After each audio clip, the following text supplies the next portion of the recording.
Hello दोस्तों, स्वागत है आपका हमारे चैनल यूपी एग्ज़ाम क्रेजर में। दोस्तों, आज की वीडियो में हम 6 दिसंबर से संबंधित उत्तर प्रदेश के सभी एग्जाम्स के लिए मोस्ट इंपॉर्टेंट करंट अफेयर के क्वेश्चंस को डिस्कस करेंगे और हर एक क्वेश्चन से रिलेटेड आपको फैक्ट भी बताएंगे। और वीडियो के अंत में हम आपसे एक क्वेश्चन भी पूछेंगे जिसका जवाब आपको कमेंट बॉक्स में देना है। और अगर आपको इसकी PDF डाउनलोड करनी है तो इसकी PDF आप हमारे टेलीग्राम ग्रुप से डाउनलोड कर सकते हैं। टेलीग्राम ग्रुप की लिंक आपको वीडियो के डिस्क्रिप्शन में मिल जाएगी। तो चलिए शुरू करते हैं। आज का सेशन शुरू करने से पहले हम कल के क्वेश्चंस का रिवीजन करेंगे। कल का पहला क्वेश्चन है, 7 दिसंबर 2021 को प्रधानमंत्री नरेंद्र मोदी गोरखपुर में कितने करोड़ से अधिक की परियोजनाओं को सौगात देंगे? इसका जो करेक्ट आंसर है वो है ऑप्शन नंबर सी, 9,600 करोड़ से अधिक की। अगला क्वेश्चन है, 23 दिसंबर को वाराणसी के रोपवे और मंडलीय कार्यालय परियोजना का लोकार्पण कौन करेंगे? तो इसका लोकार्पण करेंगे प्रधानमंत्री नरेंद्र मोदी, यानी ऑप्शन नंबर ए इसका करेक्ट होगा। और दोस्तों, उत्तर प्रदेश करंट अफेयर के लास्ट 10 मंथ की अगर आपको PDF डाउनलोड करनी है तो उसकी लिंक आपको वीडियो के डिस्क्रिप्शन में मिल जाएगी। वहां से आप इस PDF को डाउनलोड कर सकते हैं। इस PDF में हमने जनवरी से लेकर अक्टूबर 2021 तक उत्तर प्रदेश करंट अफेयर के सभी इंपॉर्टेंट क्वेश्चंस को विस्तार पूर्वक बताया है। और दोस्तों, इसके अलावा अगर आपको नवंबर महीने की उत्तर प्रदेश करंट अफेयर की PDF डाउनलोड करनी है तो उसकी लिंक भी आपको वीडियो के डिस्क्रिप्शन में मिल जाएगी। तो वहां से आप ये दोनों PDF डाउनलोड कर सकते हैं। और दोस्तों, PDF डाउनलोड करने में अगर कोई भी प्रॉब्लम होती है तो साइट पर आपको WhatsApp नंबर और ईमेल मिल जाएगा जिस पर आप कॉन्टैक्ट कर सकते हैं।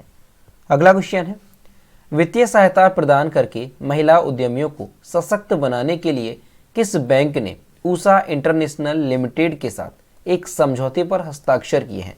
इसका जो करेक्ट आंसर है वो है option number B, state bank of India यानी SBI ने। अगला क्वेश्चन है, 5 दिसंबर 2021 को कौन सा चक्रवात उड़ीसा और आंध्र प्रदेश के तटों के कुछ हिस्सों से टकराया? इसका जो करेक्ट आंसर है वो है ऑप्शन नंबर डी, जवाद चक्रवात। अगला क्वेश्चन है, आपदाओं को रोकने के लिए दिसंबर 2021 में संसद द्वारा कौन सा विधेयक पारित किया गया है? इसका जो करेक्ट आंसर है वो है ऑप्शन नंबर बी, बांध सुरक्षा विधेयक 2019। अगला क्वेश्चन है, राष्ट्रपति रामनाथ कोविंद ने दिसंबर 2021 में व्यक्तियों, संस्थानों, संगठनों और राज्य, जिले आदि पर वार्षिक राष्ट्रीय पुरस्कार प्रदान किए। किस राज्य को दिव्यांग व्यक्तियों के सशक्तिकरण को बढ़ावा देने में सर्वश्रेष्ठ राज्य के रूप में मान्यता दी गई है? इसका जो करेक्ट आंसर है वो है ऑप्शन नंबर सी, तमिलनाडु को। अगला क्वेश्चन है, 94वां अखिल भारतीय मराठी साहित्य सम्मेलन दिसंबर 2021 में किस शहर में शुरू हुआ? इसका जो करेक्ट आंसर है वो है option number A, Nashik, Maharashtra में। अगला क्वेश्चन है, नागालैंड के हॉर्नबिल महोत्सव का कौन सा संस्करण दिसंबर 2021 में शुरू हुआ? इसका जो करेक्ट आंसर है वो है ऑप्शन नंबर सी, 22वां संस्करण। अगला क्वेश्चन है, हाल ही में निम्नलिखित में से किस राज्य ने राज्य भर में समाचार पत्रों के फेरी वालों के लिए एक सामाजिक सुरक्षा योजना की घोषणा की है? इसका जो करेक्ट आंसर है वो है ऑप्शन नंबर सी, ओडिशा सरकार ने। तो दोस्तों, ये थे कल के क्वेश्चंस जिसका हमने रिवीजन किया। अब हम शुरू करते हैं आज का सेशन।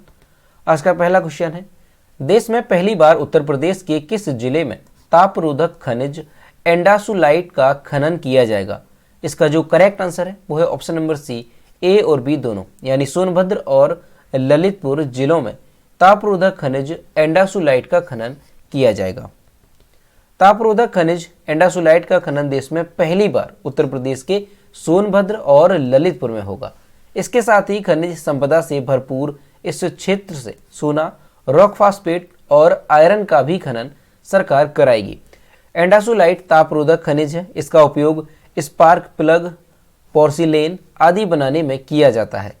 ललितपुर में सालों से बंद रॉक फास्फेट का खनन फिर से शुरू किया जाएगा। इन दोनों जिलों में लोहे अयस्क भी मिला है, इसका भी खनन किया जाएगा।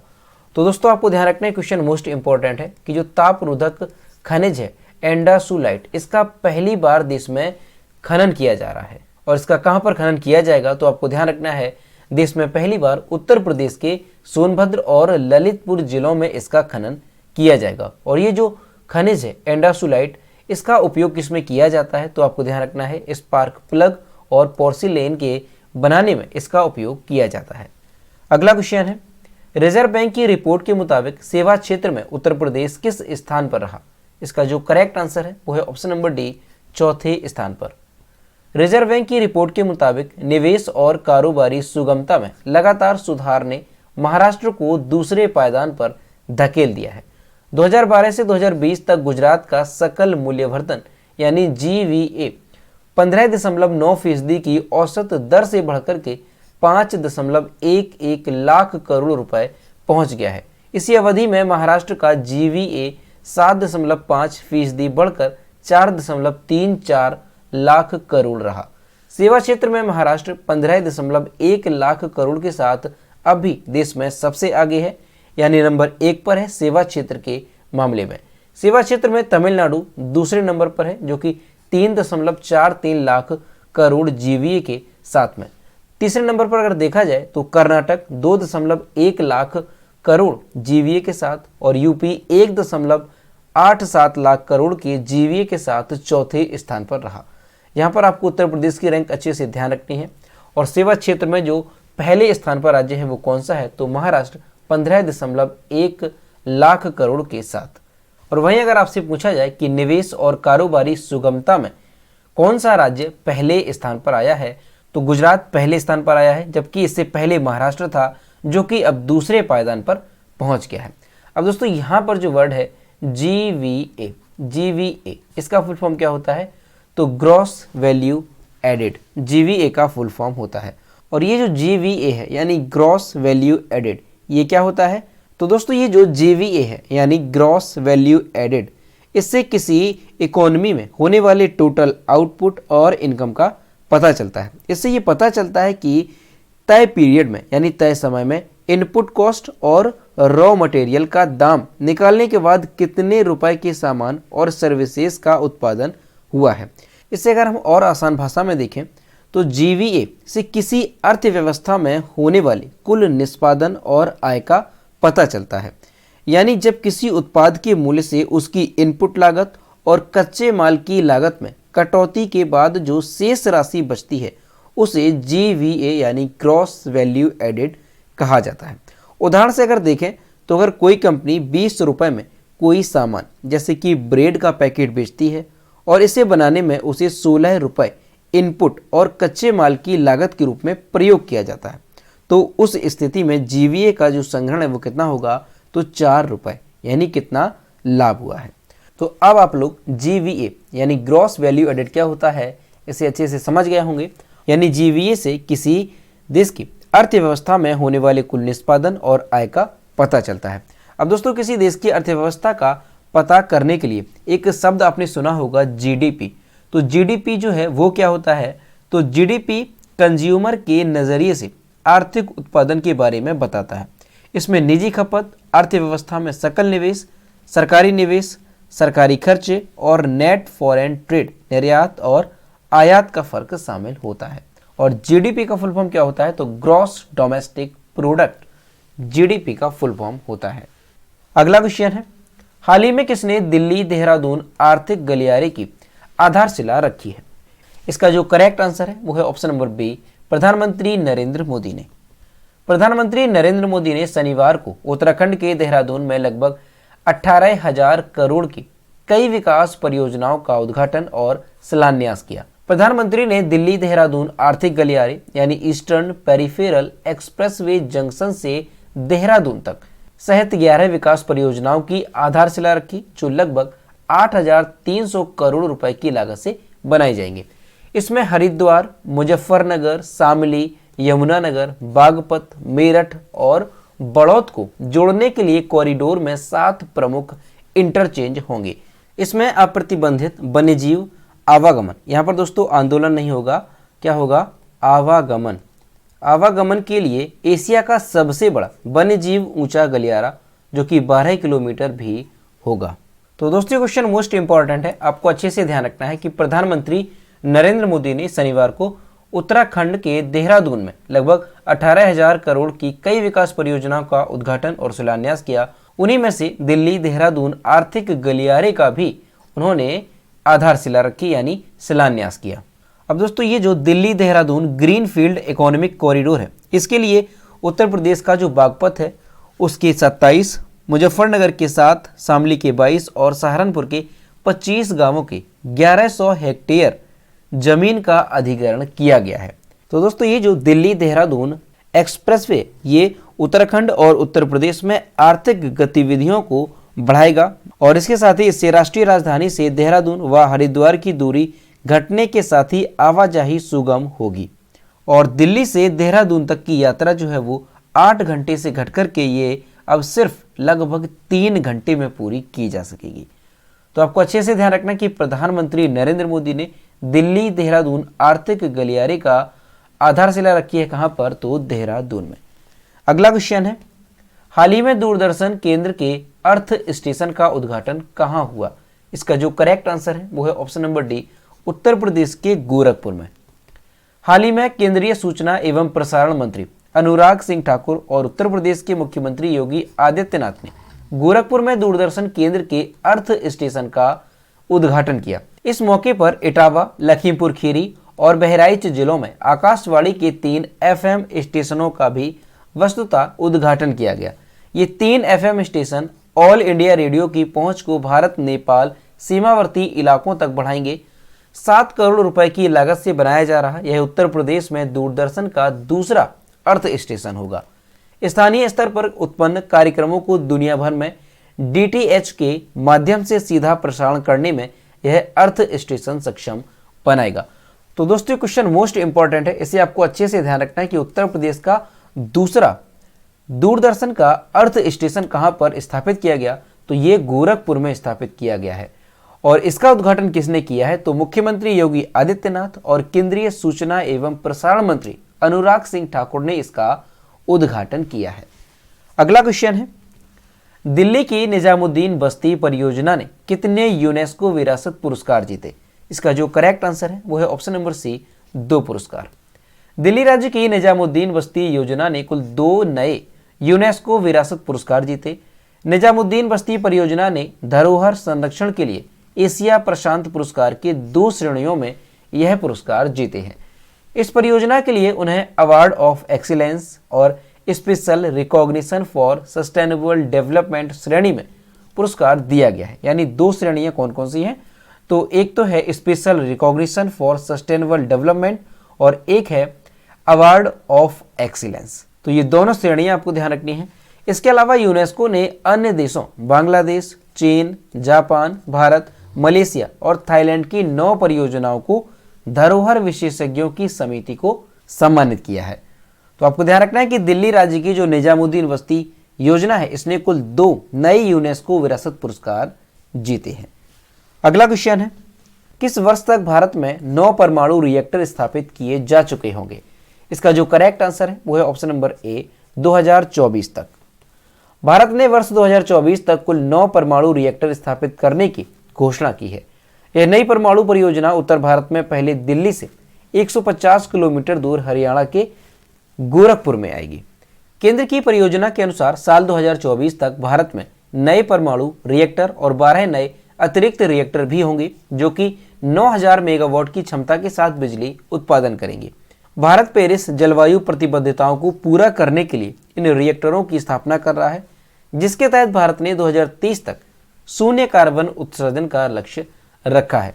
तो दोस्तों आपको ध्यान रखना है कि भारत 2024 तक कुल 9 परमाणु रिएक्टर स्थापित करने की योजना बना रहा है और ये जो परियोजना है इसके तहत उत्तर भारत में पहले दिल्ली से 150 किलोमीटर दूर हरियाणा के गोरखपुर में आएगी। यानी ये जो नई परमाणु परियोजना है ये सबसे पहले हरियाणा के गोरखपुर में आएगी। अगला क्वेश्चन है, हाल ही में किस राज्य में दस्तावेज पंजीकरण प्रणाली और वनाधिकार एप्लीकेशन लॉन्च किया गया? इसका जो करेक्ट आंसर है वो है ऑप्शन नंबर डी, त्रिपुरा में। केंद्रीय ग्रामीण विकास और पंचायती राज मंत्री गिरिराज सिंह ने त्रिपुरा में राष्ट्रीय सामान्य दस्तावेज पंजीकरण प्रणाली और वनाधिकार मोबाइल एप्लीकेशन का उद्घाटन किया। 1.3 लाख आदिवासी लोगों को वनाधिकार मोबाइल एप्लीकेशन के तहत वन पट्टा भूमि मिलेगी और उनकी जमीन का एक समान नक्शा मिलेगा।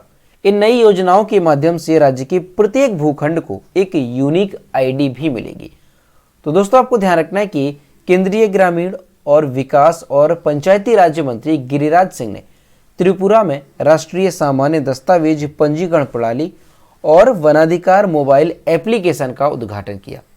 आपको अच्छे से ध्यान रखना है, आपसे इस तरह से भी क्वेश्चन पूछा जा सकता है कि त्रिपुरा में वनाधिकार मोबाइल एप्लीकेशन का उद्घाटन किसने किया। तो आपको ध्यान रखना है केंद्रीय ग्रामीण विकास और पंचायती राज्य मंत्री गिरिराज सिंह ने।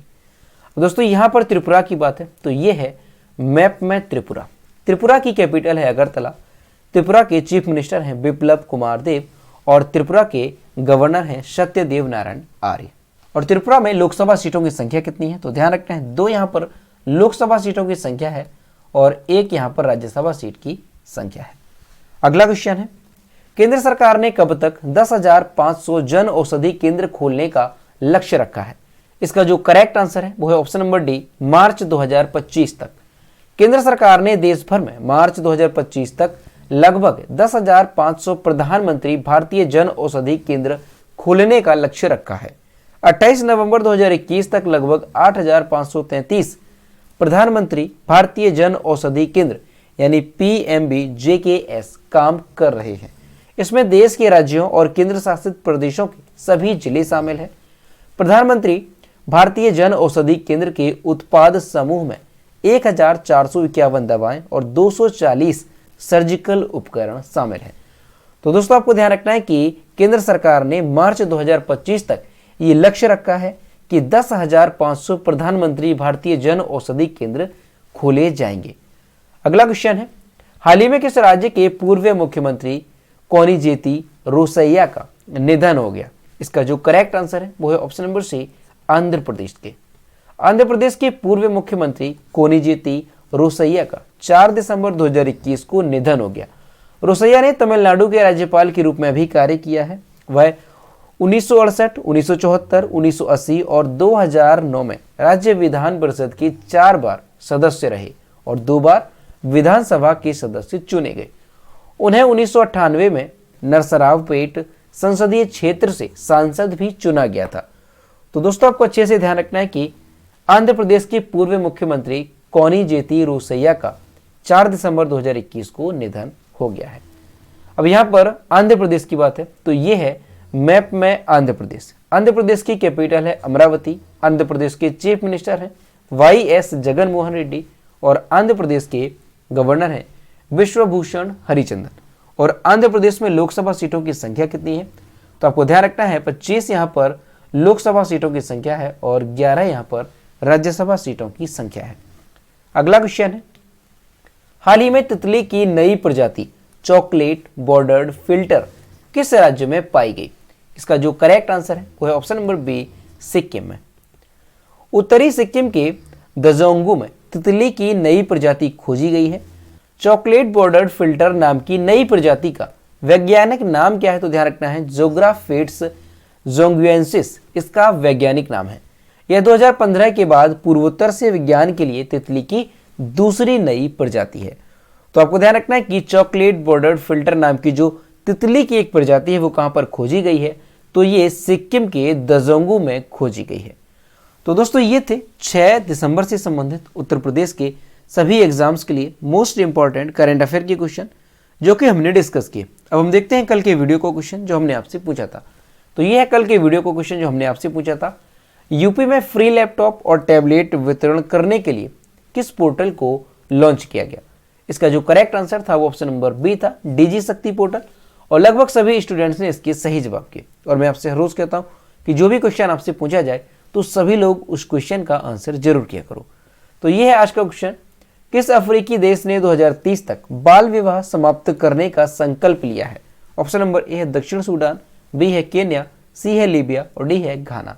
तो इसका जो भी करेक्ट आंसर है वो आपको कमेंट बॉक्स में बताना है।